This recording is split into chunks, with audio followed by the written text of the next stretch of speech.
Assalamualaikum saudara-saudaraku. Pada kesempatan kali ini, marilah kita mendengarkan sebuah kisah penuh kelucuan dan kecerdikan tentang seorang lelaki sederhana bernama Abu Nawas. Dengan akalnya yang tajam dan jawabannya yang tak terduga, ia mampu menghadapi pertanyaan aneh seorang raja. Kisah ini bukan hanya menghibur, tetapi juga mengajarkan kita bahwa kecerdikan adalah anugerah dari Allah yang patut kita syukuri. Di negeri Baghdad yang masyhur akan kemakmurannya, berdirilah sebuah istana megah yang dindingnya berlapis marmer putih dan dihiasi ukiran emas. Dari istana inilah Raja Harun ar-Rasyid memerintah rakyatnya dengan keadilan dan kebijaksanaan. Setiap titahnya dipatuhi, setiap keputusannya dihormati. Namun di balik kewibawaan seorang raja besar, tersimpan satu sifat yang sangat manusiawi, rasa ingin tahu yang tak pernah padam. Raja Harun ar-Rasyid bukanlah pemimpin yang puas hanya dengan pujian. Ia gemar menguji akal, baik akalnya sendiri maupun akal orang-orang di sekitarnya. Baginya, kecerdasan adalah anugerah Allah yang harus diasah, bukan sekadar dibanggakan. Karena itulah ia sering mengundang para ulama, cendekiawan, dan filsuf ke istana untuk berdiskusi, berdebat, bahkan beradu logika. Namun akhir-akhir ini, ada satu nama yang terus terngiang di telinga raja, nama yang bukan berasal dari kalangan bangsawan, bukan pula dari para menteri istana. Nama itu adalah Abu Nawas. Setiap kali raja turun ke tengah rakyat atau mendengar laporan dari para pengawal, selalu ada cerita tentang lelaki ini. Ada yang mengatakan Abu Nawas adalah orang paling cerdas di Baghdad. Ada pula yang menyebutnya pemalas, penggoda kata, bahkan pengacau dengan lidah tajam. Anehnya, semua cerita itu berakhir dengan satu kesimpulan yang sama. Abu Nawas selalu lolos dari keadaan sulit dengan cara yang tak pernah terpikirkan oleh orang lain. Orang itu, kata seorang menteri suatu hari, menjawab pertanyaan berat dengan kelucuan. Namun justru disitulah letak kecerdasannya, sahut menteri lain. Raja mendengarkan semua cerita itu dalam diam. Di wajahnya terlukis senyum tipis, senyum seorang pemimpin yang sedang menyimpan pertanyaan besar dalam benaknya. Apakah ia benar-benar cerdas, gumam raja dalam hati, atau hanya pandai menghindar dengan kata-kata? Sejak saat itu, rasa penasaran raja tumbuh semakin besar. Ia mulai memperhatikan kisah-kisah Abu Nawas dengan lebih saksama. Bagaimana mungkin seorang lelaki berpakaian sederhana, bahkan sering tampak urakan, mampu membuat para pejabat istana kehabisan kata? Bagaimana mungkin seseorang yang hidup di pinggir masyarakat justru memiliki akal yang tajam seperti pedang? Suatu malam, setelah seluruh istana terlelap, Raja Harun ar-Rasyid masih duduk sendirian di ruang peraduannya. Lampu minyak menyala redup, memantulkan bayangan di dinding. Raja menatap kosong ke arah jendela, memikirkan satu nama yang tak kunjung pergi dari benaknya. Jika Abu Nawas memang cerdas, pikir raja, maka kecerdasannya harus diuji. Dan jika ia hanya pandai bercanda, maka rakyat harus tahu batasnya. Keesokan paginya, raja memanggil para menteri ke hadapan singgasana. Dengan suara tenang namun tegas, ia berkata, "Aku ingin bertemu dengan Abu Nawas. Bukan untuk menghukumnya, bukan pula untuk memujinya. Aku ingin mengujinya." Para menteri saling pandang. Sebagian tersenyum, sebagian lagi tampak ragu. Mereka tahu, ujian dari seorang raja bukanlah perkara ringan. Namun titah raja adalah hukum. Panggil Abu Nawas ke istana. Lanjut raja. Biarkan seluruh istana menyaksikan. Aku ingin melihat sendiri seperti apa kecerdikan yang selama ini dipuja rakyat. Perintah itu pun segera dilaksanakan. kabar tentang pemanggilan Abu Nawas menyebar cepat ke penjuru Baghdad. Rakyat berbisik-bisik di pasar, di jalanan, dan di kedai-kedai kecil. Apakah Abu Nawas akan dihukum? Tanya sebagian orang. Ataukah ia akan kembali mempermalukan para pejabat istana? Sahut yang lain. Sementara itu, jauh dari hiruk-pikuk istana, Abu Nawas menjalani harinya seperti biasa, tanpa menyadari bahwa takdir sedang menyiapkan sebuah ujian besar. Ujian yang kelak akan mengukuhkan namanya, bukan hanya sebagai penghibur rakyat, tetapi sebagai simbol kecerdikan yang lahir dari keberanian berpikir berbeda. Dan disinilah kisah itu bermula. Pagi itu, matahari baru saja naik di ufuk timur ketika seorang pengawal istana berhenti di sebuah rumah kecil yang terletak di pinggir Baghdad. Rumah itu sederhana, dindingnya dari tanah liat, pintunya kayu tua yang mulai lapuk. Di sanalah Abu Nawas tinggal, jauh dari kemewahan istana yang kini sedang memanggil namanya. Pengawal mengetuk pintu dengan keras. Abu Nawas. Atas titah Paduka Raja Harun ar-Rasyid, kau dipanggil menghadap ke istana sekarang juga. Dari dalam rumah terdengar suara berdehem, disusul langkah santai. Pintu terbuka, menampakkan Abu Nawas dengan pakaian lusuh, rambut sedikit berantakan, dan wajah yang tampak baru bangun tidur. Ke istana, katanya sambil mengucek mata. Pagi-pagi begini? Apakah raja kehabisan orang pintar hingga harus memanggil orang malas seperti hamba? Pengawal mengerutkan kening. Jangan banyak bicara. Ini perintah raja. Abu Nawas tersenyum kecil. Ia mengambil sorbannya, mengenakannya asal-asalan, lalu melangkah pergi tanpa tergesa. Dalam hatinya, ia sudah menduga bahwa pemanggilan ini bukan perkara biasa. Jika raja memanggil, gumamnya pelan, pasti ada maksud di baliknya. Semoga Allah memberi hamba akal untuk menjaga lidah dan pikiran. Sepanjang jalan menuju istana, orang-orang menoleh dan berbisik-bisik melihat Abu Nawas dikawal pengawal kerajaan. Ada yang menatap dengan iba, ada pula yang tersenyum penuh harap. Abu Nawas dipanggil raja, bisik seorang pedagang. Mungkin kali ini ia benar-benar akan dihukum, jawab yang lain. Atau justru para pejabat istana yang akan dipermalukan lagi, sahut yang ketiga sambil tertawa kecil. Abu Nawas mendengar semua itu, namun ia hanya tersenyum. Baginya, pujian dan cemoohan sama saja, keduanya tak boleh membuat hati terlalu ringan ataupun terlalu berat. Sesampainya di istana, pintu gerbang besar terbuka lebar. Pilar-pilar tinggi menjulang, lantai marmer memantulkan cahaya matahari, dan para penjaga berdiri tegak dengan tombak di tangan. Abu Nawas melangkah masuk dengan langkah tenang, seolah-olah ia sedang berjalan ke rumah seorang teman lama, bukan ke hadapan seorang raja. Di dalam aula utama, Raja Harun ar-Rasyid telah duduk di singgasananya. Di kanan kiri raja, para menteri dan pejabat tinggi berdiri berjajar. Wajah mereka penuh ekspresi beragam, ada yang penasaran, ada yang meremehkan, dan ada pula yang diam-diam menunggu kesalahan Abu Nawas. Abu Nawas, suara raja menggema di aula, maju ke depan. Abu Nawas melangkah maju, lalu membungkuk hormat. Hamba menghadap Paduka Raja, katanya dengan suara tenang. Raja menatapnya lekat-lekat. Dari ujung kaki hingga kepala, seolah ingin membaca isi pikiran lelaki di hadapannya.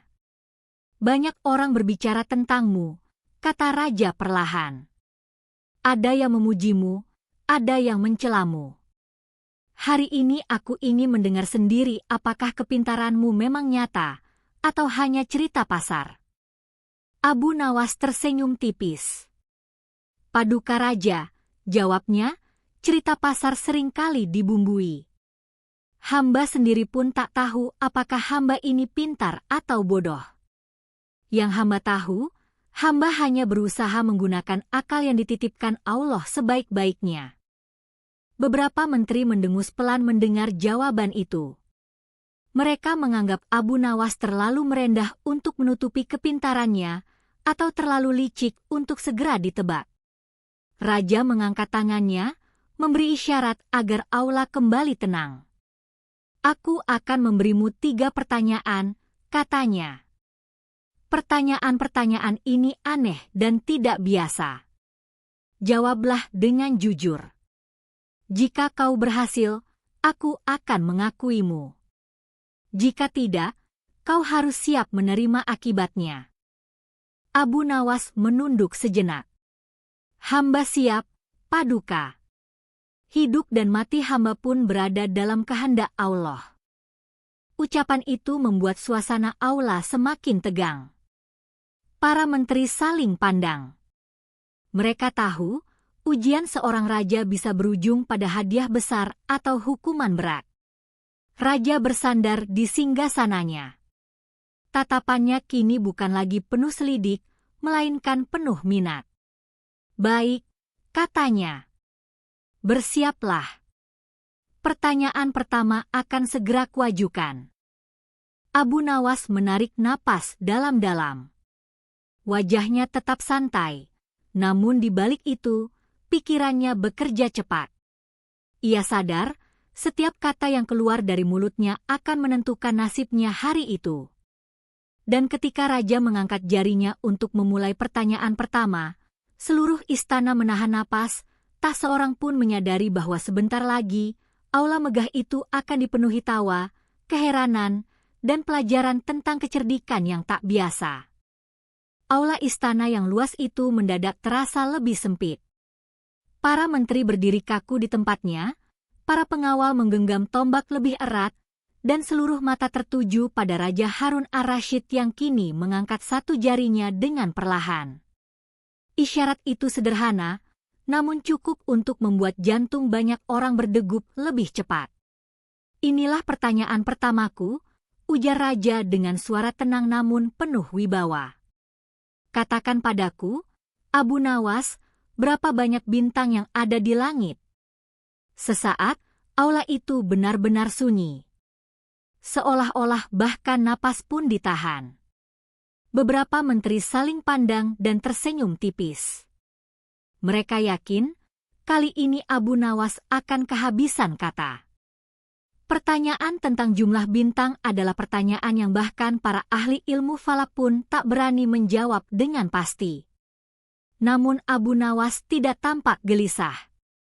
Ia mengangkat wajahnya perlahan, menatap langit-langit istana yang tinggi, seolah sedang membayangkan hamparan langit malam penuh cahaya.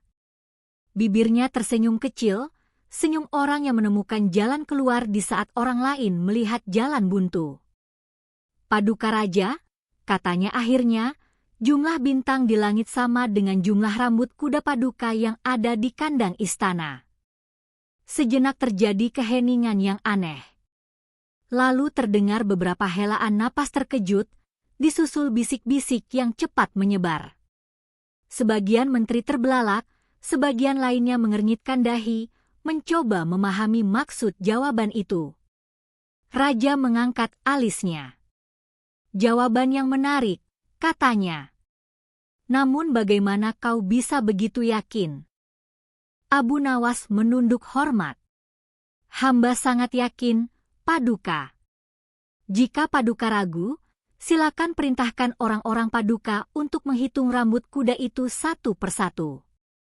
Jika jumlahnya tidak sama dengan bintang di langit, hamba siap menerima hukuman apapun.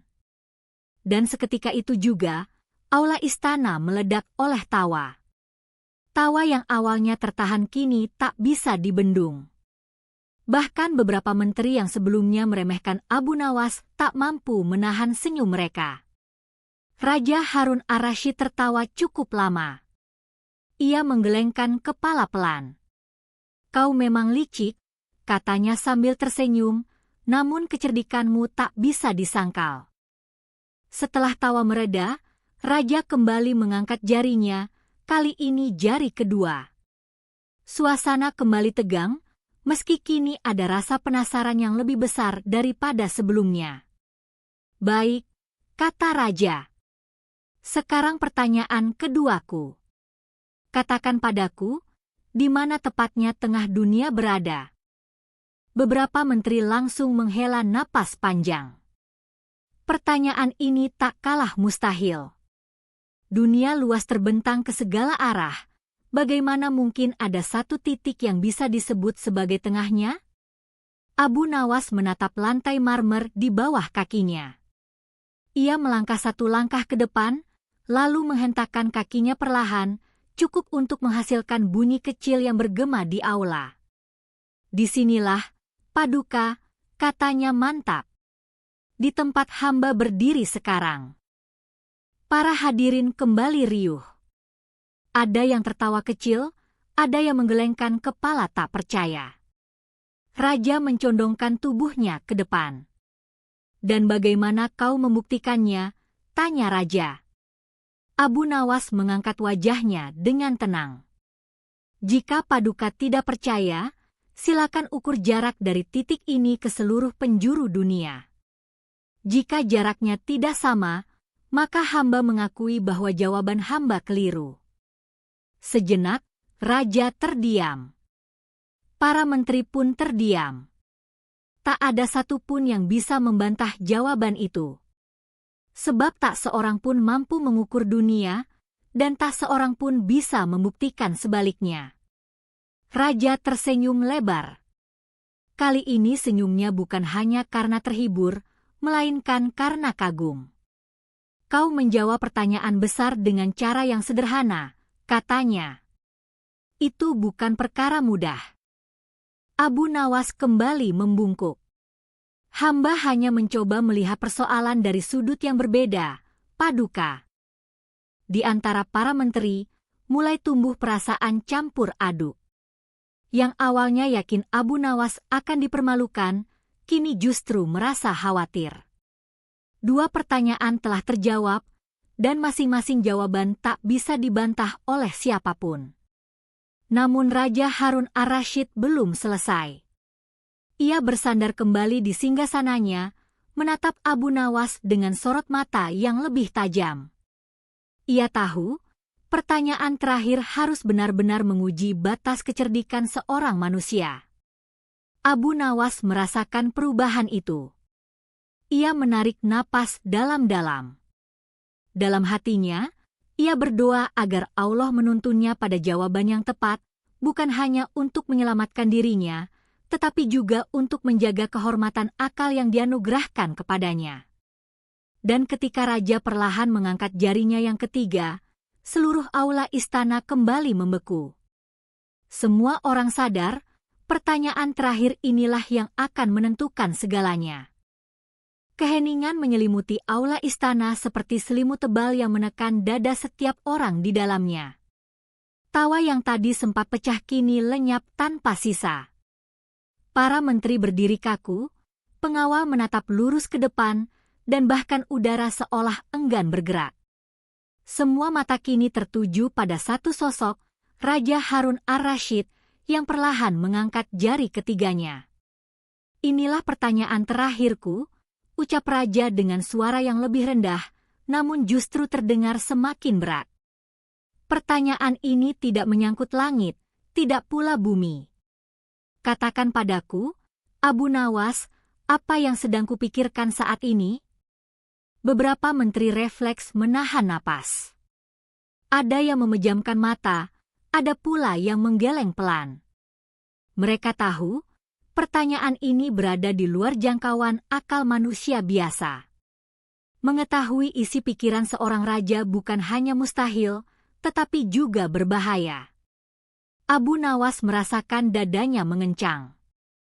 Untuk pertama kalinya sejak pagi itu, wajahnya tak lagi sepenuhnya santai. Ia menunduk, menatap lantai marmer yang dingin, sementara pikirannya berputar cepat.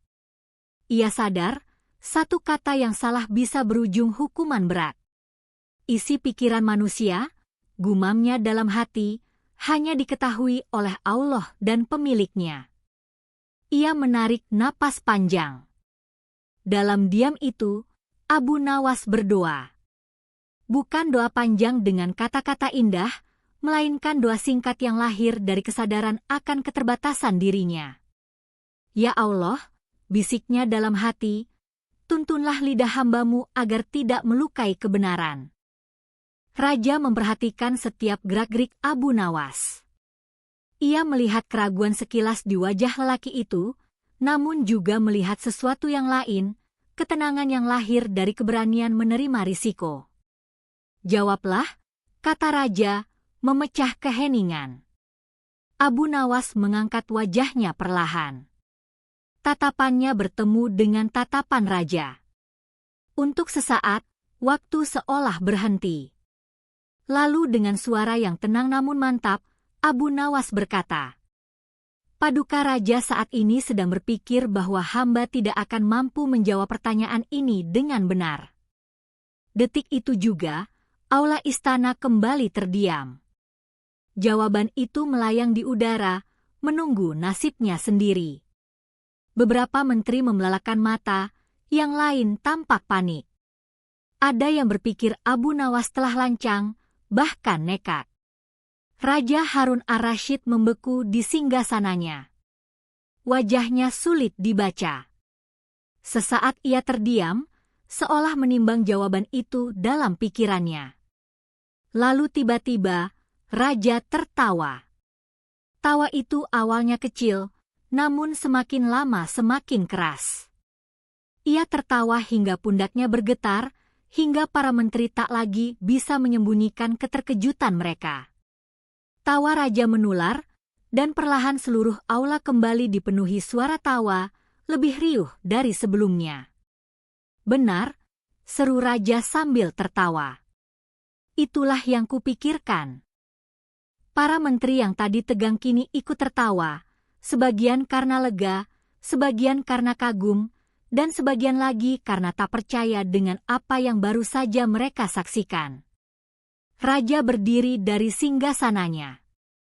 Ia melangkah mendekati Abu Nawas, lalu berhenti tepat di hadapannya. Untuk sesaat, aula kembali sunyi. Abu Nawas, kata raja dengan suara yang kini lebih hangat, kau tidak menjawab pertanyaanku secara langsung, namun kau menjawabnya dengan tepat. Kau memahami bahwa manusia seringkali lebih sibuk meragukan orang lain daripada memahami dirinya sendiri. Abu Nawas membungkuk hormat. Hamba hanya menyampaikan apa yang paling mungkin, Paduka. Selebihnya adalah kehendak Allah. Raja mengangguk pelan. Dalam hatinya, ia mengakui bahwa kecerdikan Abu Nawas bukan sekadar kelicikan lidah, melainkan ketajaman membaca situasi dan keberanian mengambil risiko dengan penuh kesadaran. Para menteri kini memandang Abu Nawas dengan cara yang berbeda. Tak ada lagi tatapan meremehkan. Yang ada hanyalah pengakuan diam-diam bahwa lelaki sederhana di hadapan mereka telah memenangkan ujian yang tak mampu mereka hadapi. Raja kembali ke singgasananya. Ujian telah selesai, katanya. Dan kau telah menjawab semuanya.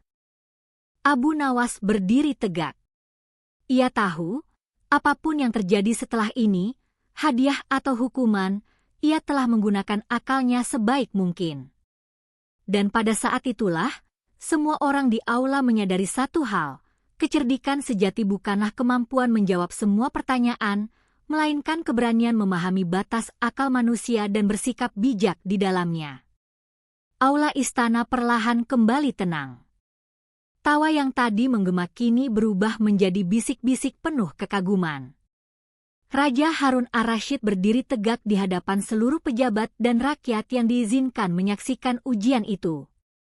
Wajahnya tidak lagi menampilkan rasa ingin menguji, melainkan kepuasan seorang pemimpin yang baru saja menyaksikan kecerdikan sejati. Abu Nawas, ujar raja dengan suara lantang, hari ini kau telah menjawab 3 pertanyaan yang bahkan para cendekiawan pun akan ragu menjawabnya. Namun yang paling penting, kau menjawabnya tanpa kesombongan. Abu Nawas menunduk rendah. Hamba hanyalah manusia biasa, Paduka. Jika hamba terlihat cerdas, itu semata karena karunia Allah. Raja tersenyum dan memberi isyarat kepada bendahara istana. Seorang pelayan datang membawa sebuah peti kecil berhiaskan ukiran halus. Ketika peti itu dibuka, tampak di dalamnya sekantong emas yang berkilau. Terimalah ini sebagai penghargaan, kata raja. Bukan hanya atas jawabanmu, tetapi atas pelajaran yang kau berikan hari ini. Abu Nawas menerima hadiah itu dengan dua tangan, lalu kembali membungkuk. Namun ia tidak segera pergi. Dengan penuh hormat, ia berkata, Paduka Raja, izinkan hamba berkata satu hal. Raja mengangguk. Katakan. Abu Nawas menatap sekeliling aula, memandang para menteri, pengawal, dan hadirin lainnya. Pertanyaan Paduka hari ini mengajarkan hamba bahwa kekuasaan dan kecerdasan tidaklah bertentangan.